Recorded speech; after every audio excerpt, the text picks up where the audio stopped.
Zaslonske tehnologije so olajšale naša življenja. Z njimi lažje opravljamo dnevne naloge, poklicno delo, se učimo, služijo nam tudi kot razvedrilo. Pa vendar ima lahko njihova prekomerna uporaba škodljive posledice, tako na telesno kot duševno zdravje. To še posebej velja za otroke in mladostnike.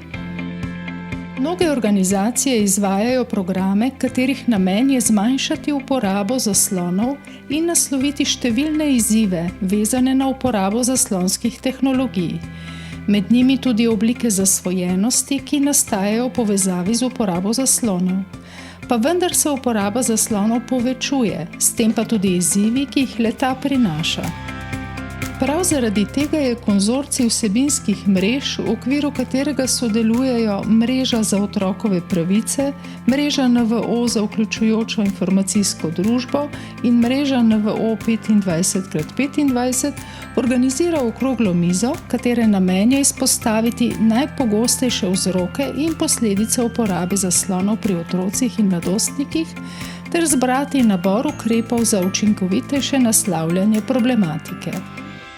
Sodelujoči na okrogli mizi so v kratkih razmišljanjih strnili svoje poglede na izzive, ki jih prinaša prekomerna uporaba zaslonov. Problem, na katerega se bi jaz želel najbolj fokusirati, so pravzaprav medosebni odnosi. Vemo, da smo mladi in otroci vedno bolj osamljeni, vedno bolj anksiozni, hkrati imamo vedno bolj konfliktne in manj tesne stike s starši, s svojimi vrstniki, ker predvsem starši niso dovolj čustveno intenzivni in bližnji, da bi lahko od njih dobili naše nasvete, da bi lahko se jim zaupali s svojimi problemi in potem zatekamo na internet in tam najdemo to. Želel bi si omeniti, da se mladi počutimo zelo spregledani, tako iz strani celotne družbe, kar se tiče razvoja tehnologije digitalne. Ker že dolg časa vemo, da so težave, da je to zelo zasvojljivo, da se pojavljajo velike motnje med mladimi, da to skozi uporabno, da to sploh ni primerna uporaba, pa vseeno se zato, da bi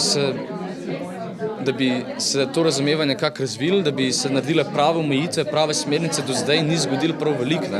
Ni zavedanja o posledicah, no? Tako da mislimo, da nove tehnologije, ki so res še zelo nove, tako da po svoje razumljivo, da še ne vemo za vse posledice in da to še ni tako razširjeno znanje, ampak da to pač počasi pride nam v kri, da je pač škodljivo, da nosi določene posledice. Kar naše raziskave v bistvu kažejo ravno zdaj nedavna, da v bistvu tam od 10. leta naprej že čez 40%, pa pol tam pri 13 letih skoraj 50% otrok uporablja te naprave prekomerno. Tako da mislimo, da bi bilo dobro čim bolj poudarjati, kakšne posledice pravzaprav so.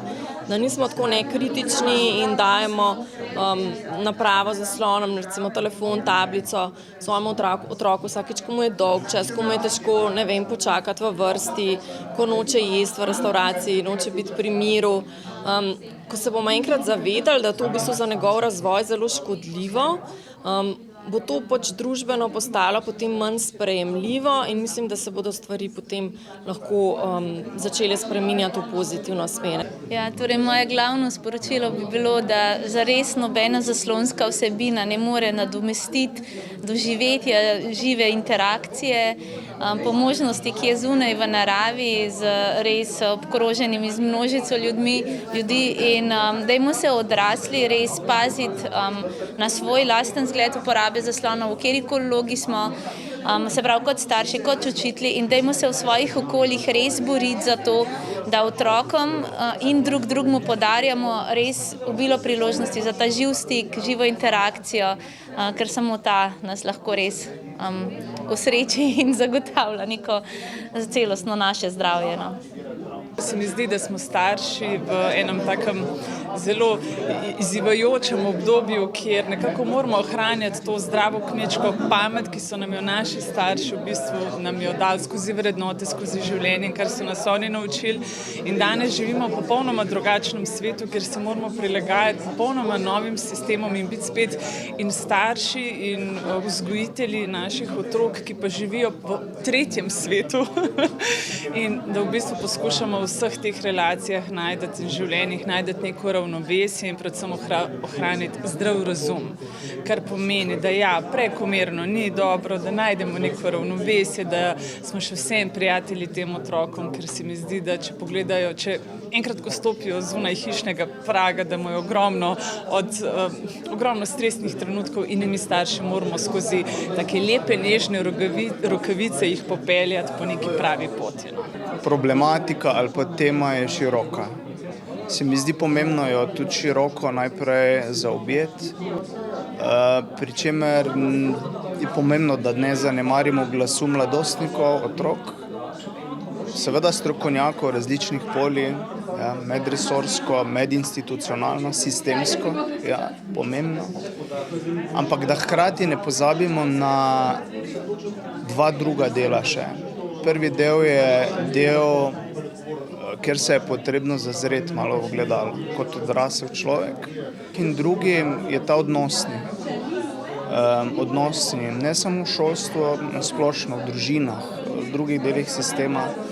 In to se mi zdi, da je tak nekako ta skupnostni pristop, ki bi lahko obrodil neke sadove. Ne vem, kak bi bili merljivi ali pa kakšni bi bili točno učinki, koliko opažam iz prakse, iz terena, se rabimo najprej slišati, biti pripoznani in se učiti nekih stvari, ki nam bodo prišle prav, se pravi izkušnje pridobivati. Ja.